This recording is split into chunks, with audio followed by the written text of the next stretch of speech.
warahmatullahi wabarakatuh.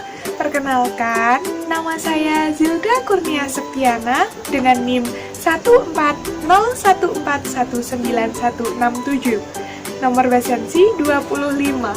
Saya dari Rombel D PGSD FIP UNES Angkatan 2019. Pada kesempatan kali ini, saya akan mengajak adik-adik kelas 5 untuk belajar bersama-sama tentang tema 1, subtema 1, pembelajaran 1, yaitu mengenai organ gerak pada hewan. Tujuan pembelajaran kali ini yang pertama adalah dengan membaca teks tentang organ gerak hewan dan manusia, siswa dapat menyebutkan alat gerak hewan dan manusia secara benar. Yang kedua, dengan kegiatan membaca, siswa dapat menentukan ide pokok setiap paragraf dalam bacaan secara tepat. Yang ketiga, dengan menulis, siswa dapat mengembangkan ide pokok yang menjadi sebuah paragraf secara runtut. Yang keempat, dengan berdiskusi, siswa dapat menyebutkan pengertian, fungsi, dan cara menentukan ide pokok secara percaya diri. Indikator pembelajaran yang pertama menyebutkan alat gerak hewan, yang kedua menyebutkan alat gerak pasif dan aktif, yang ketiga menyebutkan pengertian ide pokok, yang keempat menentukan ide pokok dalam suatu paragraf, yang kelima mengembangkan ide pokok menjadi sebuah paragraf yang utuh.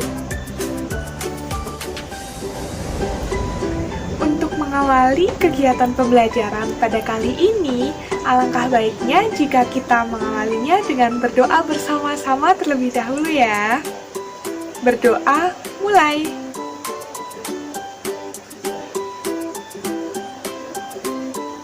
Berdoa selesai. Yuk langsung saja ke materinya.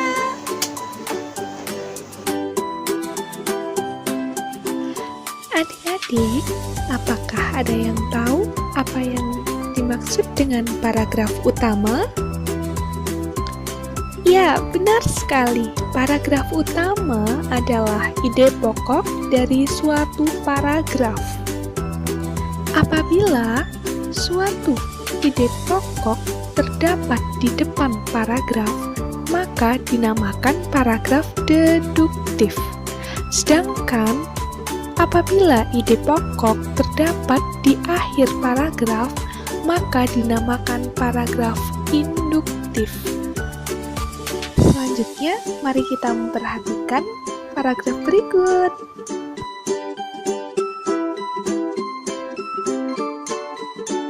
Apakah ada yang tahu ide pokok dari paragraf tersebut? Ya, benar sekali. Ide pokok pada paragraf tersebut terletak pada awal paragraf, sehingga paragraf tersebut termasuk paragraf deduktif.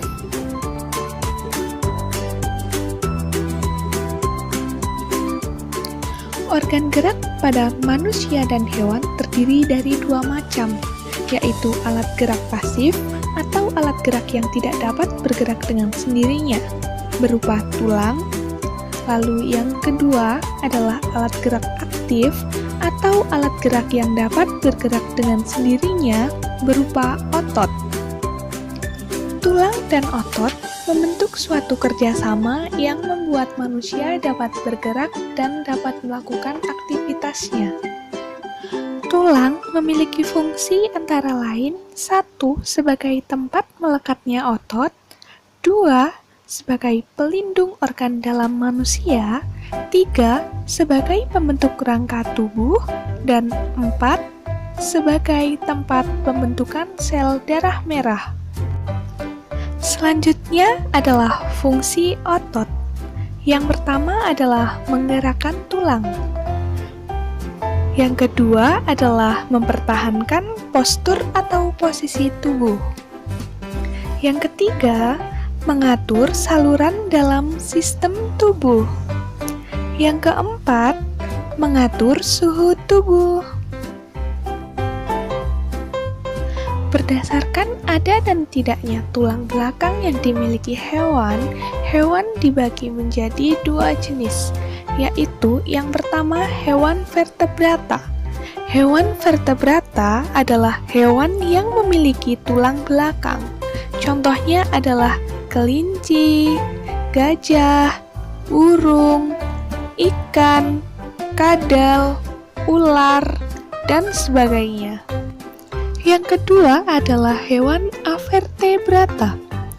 Hewan avertebrata adalah hewan yang tidak memiliki tulang belakang. Contohnya adalah belalang, cacing, siput, bintang laut, ubur-ubur, dan sebagainya. Sekian yang dapat saya sampaikan dalam kesempatan kali ini. Mohon maaf apabila masih terdapat banyak kesalahan dan kekurangan. Semoga apa yang saya sampaikan dapat bermanfaat bagi kita semua.